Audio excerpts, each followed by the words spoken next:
Viver é bom. O simples dom da vida é uma oportunidade única de marcarmos o nosso tempo, de marcarmos outras pessoas, de criarmos memórias, termos experiências únicas. A Bíblia nos fala sobre como viver é bom. Eclesiastes capítulo 9, verso 4, fala assim, ó, quem está entre os vivos tem esperança.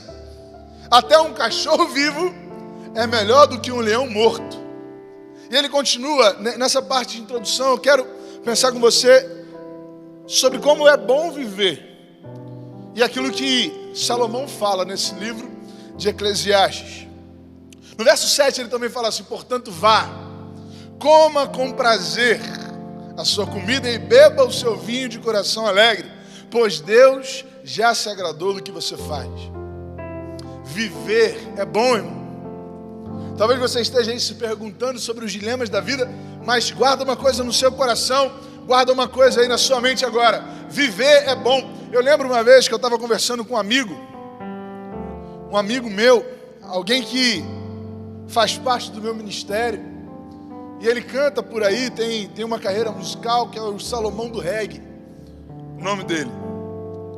E ele estava, um dia a gente saiu para pescar, irmão, e ele me falou uma coisa que eu nunca mais esqueci, sobre o prazer da vida, sabe? Uma coisa que eu também nunca tinha parado para pensar. Você já parou para pensar em como Deus é bom na nossa vida? Por exemplo, Deus colocou sabor nos alimentos, irmão. Deus precisava colocar sabor nos alimentos? Não precisava. Comer não precisava ser um prazer, seria só uma questão de necessidade. Você não precisa do sabor, você precisa dos nutrientes, não é? Você só precisa dos nutrientes do alimento. Não importa o sabor. Mas ainda assim Deus colocou sabor nos alimentos. Para além de você ter as suas necessidades sanadas, você tem prazer nisso. Deus colocou perfume nas flores. Deus nos deu a capacidade de sorrir, nos deu emoção ao chorar. Aproveite o seu tempo com quem você ama e também fazendo o que você ama, meu irmão. Porque viver é bom. Não pense que por vivermos, por estarmos agora num momento difícil, não pense que a vida não é algo bom. A vida é uma coisa boa. A vida é a oportunidade que nós temos de marcar esse tempo, como eu falei aqui. O problema de viver é que as coisas nem sempre acontecem exatamente como a gente planeja. Nem sempre as coisas estão no controle. E na verdade, chega um momento da vida que nós percebemos que nunca tivemos o controle de nada. Sempre foi Ele que teve. A nossa vida, portanto, é feita de altos e baixos, mas isso não tira a sua característica, que é ser boa. Não existe um homem sobre a terra que esteja livre dessa lei universal, meu irmão. Tem dia que está tudo bem, não é? Tem dia que você acorda e tudo dá certo. Tem dia que você não pega fila. Tem dia que parece que o sinal nem fica vermelho, não é? Tudo que você faz está dando certo. Mas também tem outros dias que parece que a gente não devia nem ter acordado, que era melhor a gente ter dormido direto e chegado no dia seguinte. Porque isso faz parte da vida. Altos e baixos fazem parte da vida. E a Bíblia não nos engana sobre isso. Nesse mesmo texto, Eclesiastes 9, verso 1 e 2, começa assim: refleti nisso tudo, e cheguei à conclusão de que os justos e os sábios, e aquilo que eles fazem, estão nas mãos de Deus. O que os espera, se amor ou ódio, ninguém sabe. Todos partilham um destino comum: o justo e o ímpio, o bom e o mal, o puro e o impuro, o que oferece sacrifícios e o que não oferece.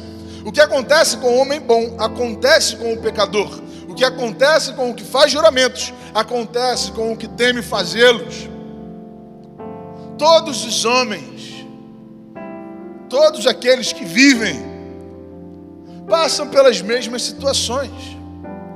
Mateus 5,45 fala: porque ele faz raiar o seu sol sobre os maus e os bons, derrama chuva sobre justos e injustos. Também Jesus, num texto muito conhecido, falando aos seus discípulos, fala em João capítulo 16, verso 33, fala: no mundo tereis aflições, mas tende bom ânimo, eu venci o mundo. Sabe o que eu quero te dizer, meu irmão? A vida é boa, viver é bom, mas a gente precisa aprender a lidar com os dilemas da vida, porque tanto para os bons quanto para os maus, as circunstâncias mudam o tempo todo. Coisas boas e ruins acontecem independente da sua característica. Isso acontece com todos os homens. Inclusive o apóstolo Paulo, lá em Filipenses capítulo 4, verso 12, nos fala que esse é o segredo de viver contente. Diz assim: sei o que é passar necessidade e sei o que é ter fartura. Aprendi o segredo de viver contente em toda e qualquer situação, seja bem alimentado, seja com fome, tendo muito ou passando necessidade. Paulo está falando o seguinte: olha, eu sei o que eu faço, eu sei pelo que vivo, eu sei para quem vivo, eu sei qual é a minha missão, eu sei o que devo fazer, e inclusive o segredo de viver por isso tudo, o segredo de passar por isso tudo, sendo contente, estando feliz, é saber que a vida, ainda sendo boa, é feita de altos e baixos. Não importa a sua classe social, não importa o seu poderio financeiro, não importa a idade, projetos ou sonhos. Todos aqueles que têm vida estão sujeitos às circunstâncias instáveis que ela mesma apresenta. Se você é humano, precisa entender que a vida nessa terra é feita de momentos bons e ruins, tempestades e bonanças, crises e ascensões. Até mesmo se você é o próprio Deus e decide vir a esse mundo, a ter uma vida como um homem. Isso mesmo, meu irmão. A vida nessa terra não poupou nem o próprio Deus, que se fez homem por nós, porque Ele é justo e não negligenciou as suas características. Como homem, sentiu fome, sentiu sede, sentiu dor. Jesus não usou das suas prerrogativas divinas para deixar de viver a experiência completa como um ser humano. Porque Filipenses capítulo 2, versos 7 e 8, fala: mas esvaziou-se a si mesmo, vindo a ser servo, tornando-se semelhante aos homens, e sendo encontrado em forma humana, humilhou-se a si mesmo, e foi obediente até a morte, e morte de cruz.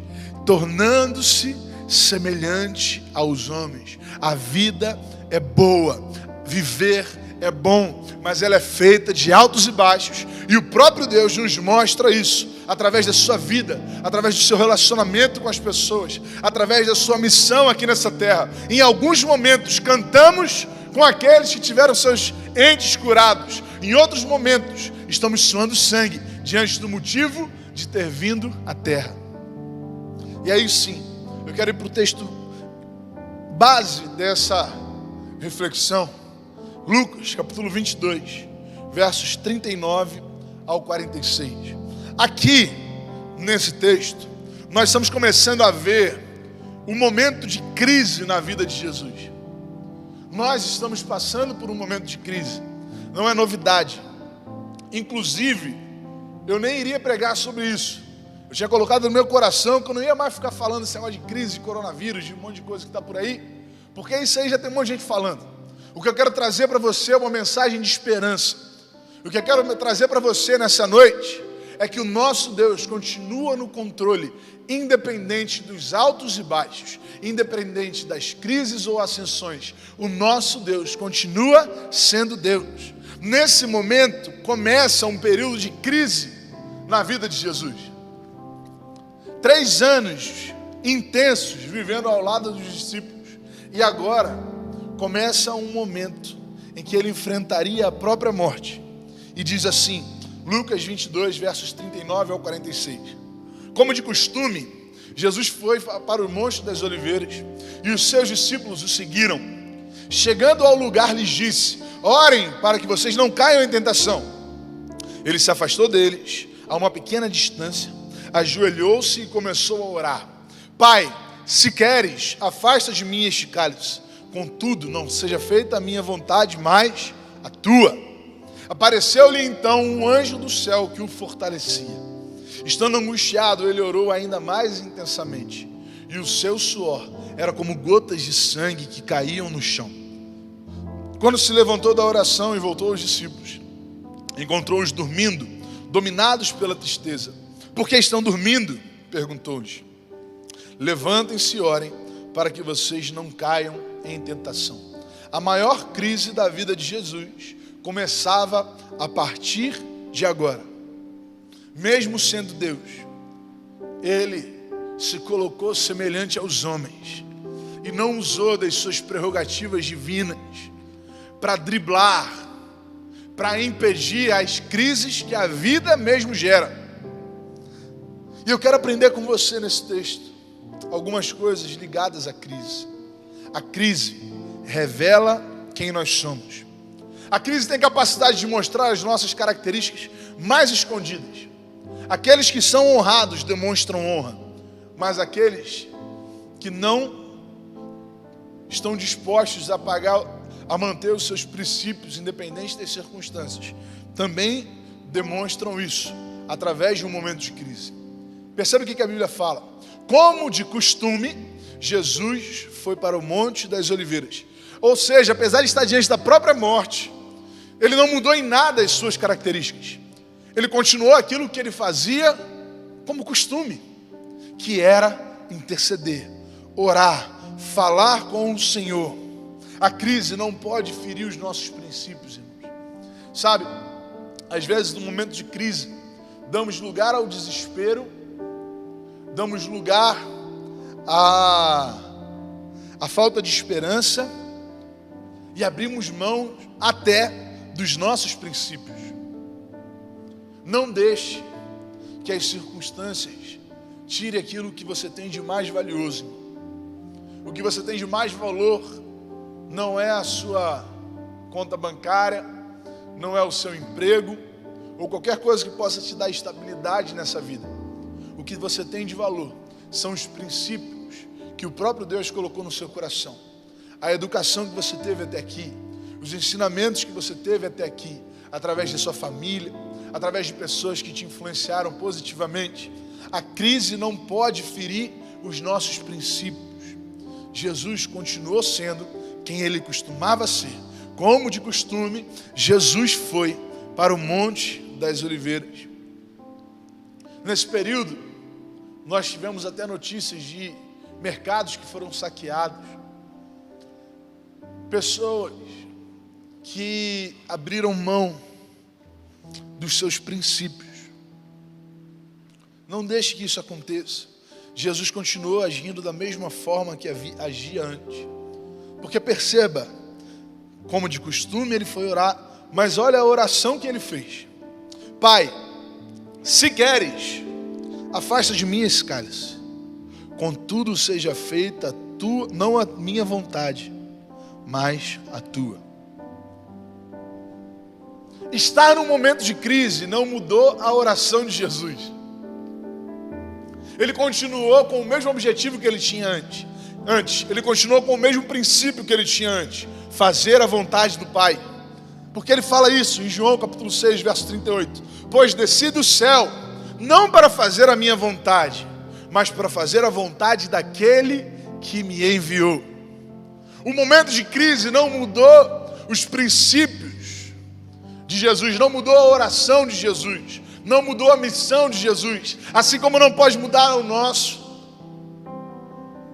Que um momento de dificuldade não mude os seus valores, meu irmão, não mude quem você é.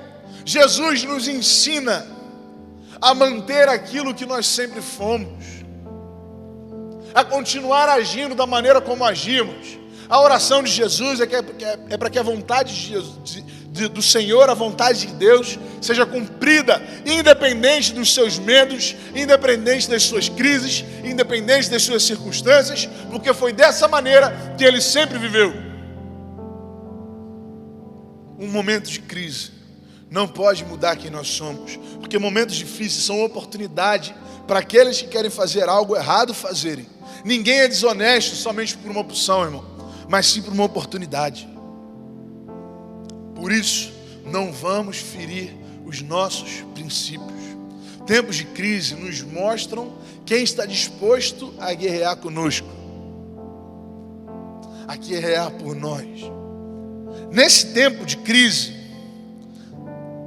agora, da prisão de Jesus até a sua morte, ressurreição e ascensão, os 12 discípulos aqueles que andavam com Jesus, tiveram reações muito diferentes uns dos outros. Alguns fugiram, se dispersaram. Afinal de contas, toda a esperança deles estava no Senhor. Eles acreditavam que Jesus restauraria o reino de Israel.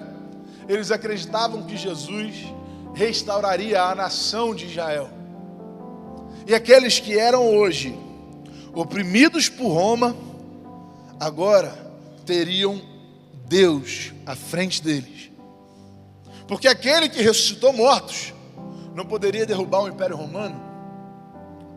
Aquele que curou enfermos, que perdoou pecados, não seria capaz de derrubar o imperador. Os discípulos acreditavam nisso, com todas as suas forças. Prova disso é que em Atos eles perguntam a Jesus, já depois da sua ressurreição, já depois da sua morte, claro, eles perguntam: Pai, mestre, é nesse tempo que o Senhor vai fazer o que a gente estava esperando que o Senhor fizesse? É nesse tempo que o Senhor vai restaurar o reino a Israel? Mas imagina, irmão, quando Jesus morreu, aqueles discípulos não tinham mais nada e fugiram. A maioria deles. Alguns o traíram, como Judas. Outros o negaram. Outros duvidaram. Mas teve quem permanecesse. Porque em tempos de crise, nós conseguimos perceber pessoas que são importantes para a nossa caminhada. E tem a verdadeira amizade como norte do nosso relacionamento. Provérbios, capítulo 17, verso 17, é um texto muito conhecido. Fala que o amigo ama em todos os momentos, mas é um irmão na adversidade. Ou seja, meu irmão, meu amigo, tempos de crise como esse que nós estamos vivendo, revelam a nós, verdadeiros amigos, que o tempo de bonança não é capaz de mostrar. Um tempo de crise, de dor, como nós estamos vivendo, revela pessoas importantes, pessoas que nos amam, que um tempo onde tudo está bem não é capaz de mostrar. Mesmo em tempos de crise, se nós olharmos com atenção, sempre teremos alguém ao nosso lado. Jesus, agora nesse seu tempo de crise, da sua prisão até a sua ressurreição, porque na ressurreição isso acaba, mas nesse período ele viu,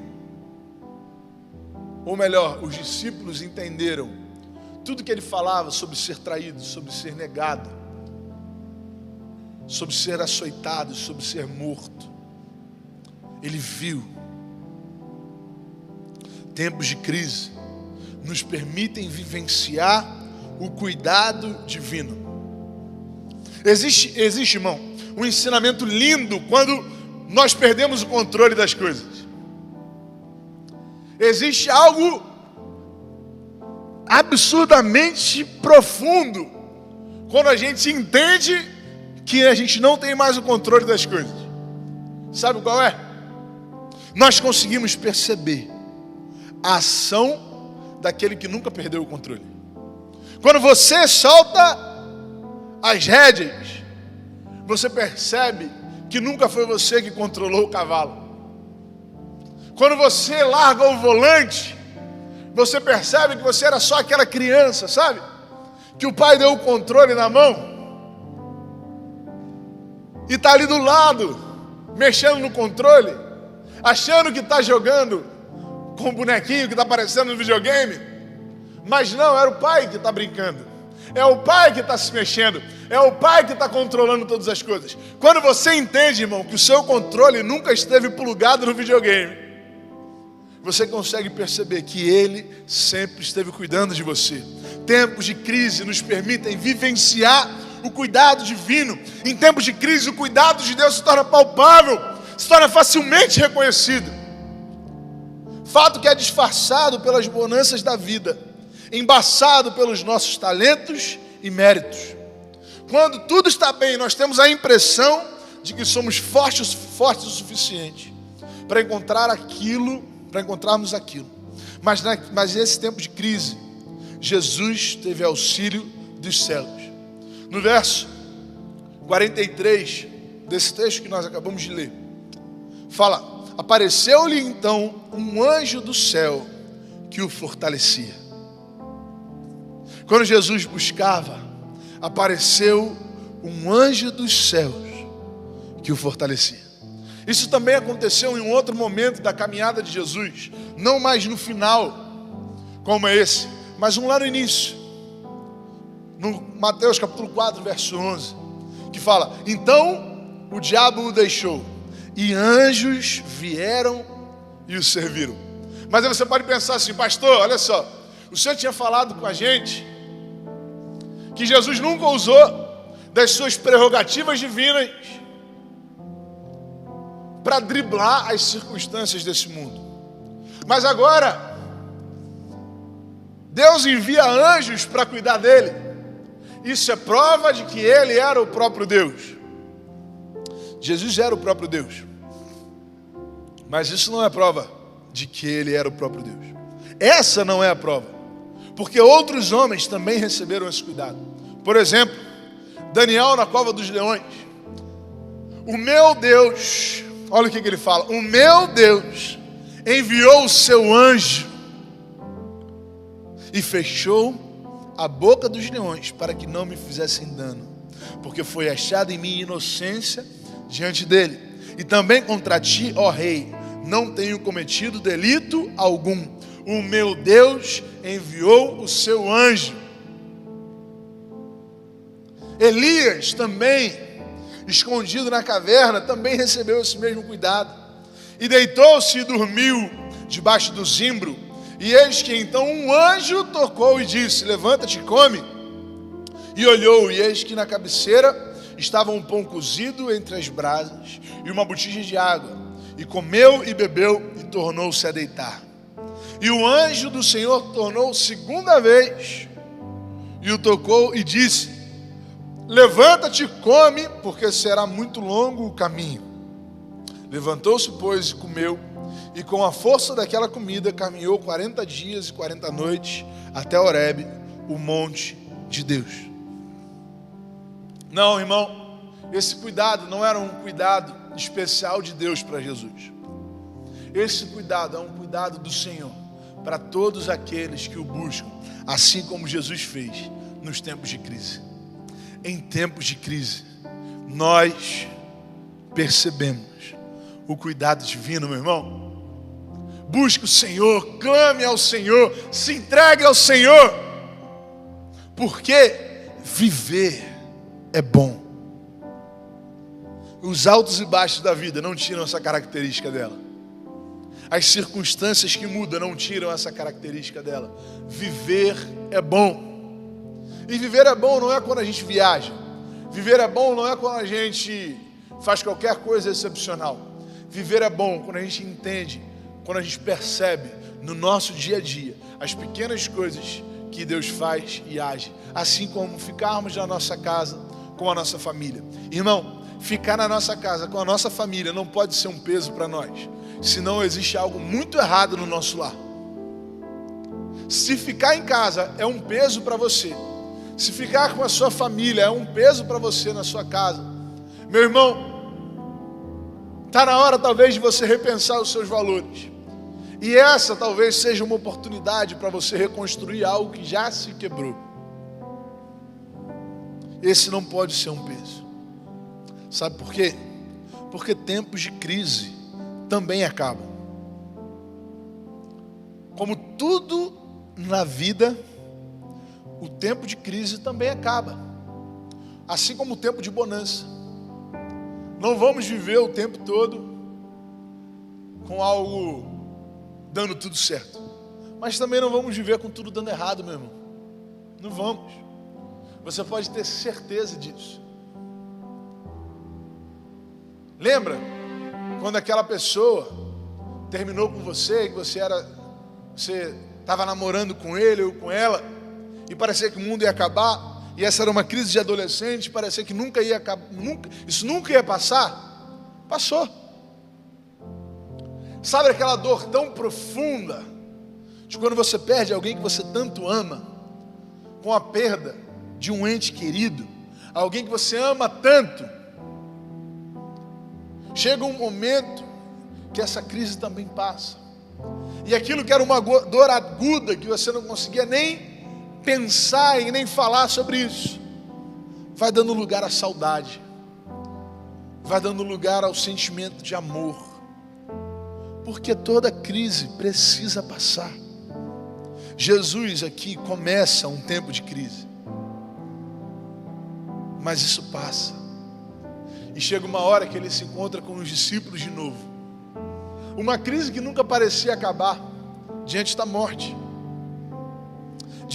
de alguém que os discípulos amavam, diante da morte de alguém que eles acreditavam. Parecia que a crise nunca iria acabar, mas, meu irmão, acabou. E quando acabou, ele encontrou com os discípulos de novo e falou para eles: eis que estou convosco todos os dias, até a consumação dos séculos. Porque toda crise acaba. Se for uma guerra mundial, acaba. Se for uma crise econômica mundial, acaba. Se for uma pandemia, acaba, irmão. Tudo passa, mas a crise não pode mudar os nossos princípios, e ela é uma oportunidade para entendermos quem realmente está do nosso lado. Ela é uma oportunidade para percebermos o cuidado divino, para entendermos que a vida é feita de altos e baixos, mas ela continua sendo boa.